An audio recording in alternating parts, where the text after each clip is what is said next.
Teşekkür ederim. Değerli basın mensupları, merhaba. Bugün 9 Eylül, Cumhuriyet Halk Partisi'nin kuruluş yıl dönümü. Cumhuriyet Halk Partisi, Anadolu'nun Kurtuluş Savaşı'nı gerçekleştiren ve Türkiye Cumhuriyeti'nin banisi olan Gazi Mustafa Kemal Atatürk ve silah arkadaşları tarafından kurulan 93 yıldan bu yana da Türkiye'de ve dünyada bir ilki gerçekleştiren bir parti ve bu partimiz 93 yıldan bu yana Türkiye'de Cumhuriyet'in kurucu değerlerinin yaşama geçmesi için çalışan bir parti. Ben de böyle bir partinin mensubu olarak bugün tüm öncelikle partilerimizin ve daha sonra da tüm Türkiye'nin böyle bir partinin kuruluş yıl dönümü nedeniyle kutlamak istiyorum. Değerli basın mensupları, bugün hem Türkiye'de hem de dünyanın her yerinde Türkiye Cumhuriyeti'nin gelmiş olduğu noktada görmüş olduğumuz bir gerçek var. O gerçek de şudur ki, Türkiye Cumhuriyeti'ni yönetenler ne zaman ki Cumhuriyet'in kurucu değerlerinden uzaklaştıkları anda ülkemiz ne yazık ki hep bir bataklığa saplanmıştır. 14 yıldan bu yana Türkiye'yi yöneten AKP iktidarının da bugün ülkemizi getirmiş olduğu nokta ne yazık ki budur. Ama hepimiz şunu gördük, Türkiye Cumhuriyeti, Cumhuriyet'in kurucu ilkelerine yeniden sahip çıkarak bu bataklıktan kurtulacaktır ve Cumhuriyet Halk Partisi de bunun teminatı olacaktır. Değerli basın mensupları, bugünkü toplantımın asıl amacı Adana'mızın bir ilçesi var, Aladağ. Aladağ ilçesi Adana'ya yaklaşık 2,5 saatlik uzaklıkta bir ilçe ve bugün 14 yıldan bu yana Türkiye'yi yöneten AKP iktidarının ne yazık ki Aladağ hiçbir hizmet götürmediği ve Aladağ'da halen bir devlet hastanesinin bile olmadığı bir ilçe. Geçen hafta Aladağ'daydım.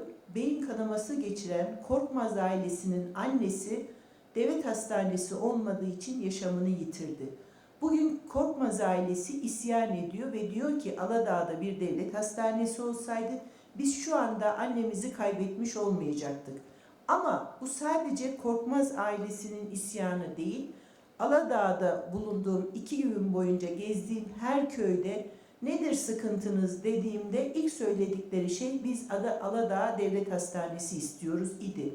Ben buradan Sağlık Bakanımıza seslenmek istiyorum. 4 yıldan bu yana Aladağ bir devlet hastanesi yapılacak.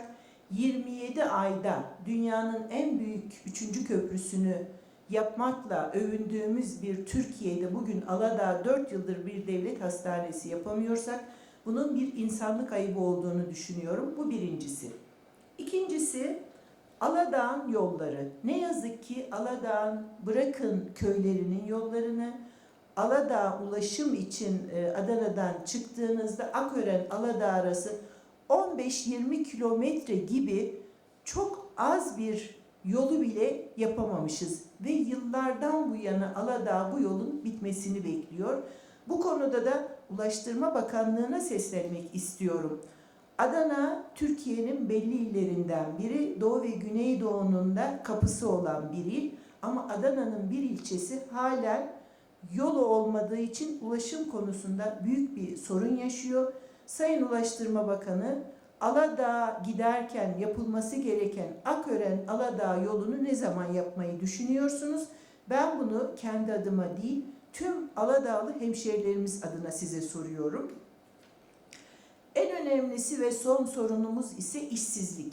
İşsizlikle ilgili Aladağ'ın yaşadığı iki büyük problem var. Birincisi 1350 kişinin çalıştığı Akmetal ne yazık ki kapanmak zorunda kaldı. Bu ay burada çalışan yaklaşık 1350 tane Aladağlılar son işsizlik parasını alıyorlar. Bundan sonra bu insanlar nasıl geçinecekler? Nasıl ailelerinin geçimini sağlayacaklar? Ve bu konuda ne tür bir çözüm üretecek hükümet? İkincisi İşkur problemi. Ne yazık ki Aladağ'da İşkur AKP'nin bir yan kuruluşu gibi çalışmakta. İşkur aracılığıyla işe alınacakların listesini AKP ilçe örgüt başkanı da açıkça itiraf ediyor. Elbette ki AKP'lilerden alacağız. Yani Aladağ'da işsiz olan insanların AKP'ye üye olmadıktan sonra İşkur'dan iş alamayacakları çok açık ve net Aladağ İlçe Başkanı tarafından itiraf ediliyor. Çalışma Bakanlığı'na seslenmek istiyorum burada. Bu ayıbı nasıl temizleyeceksiniz?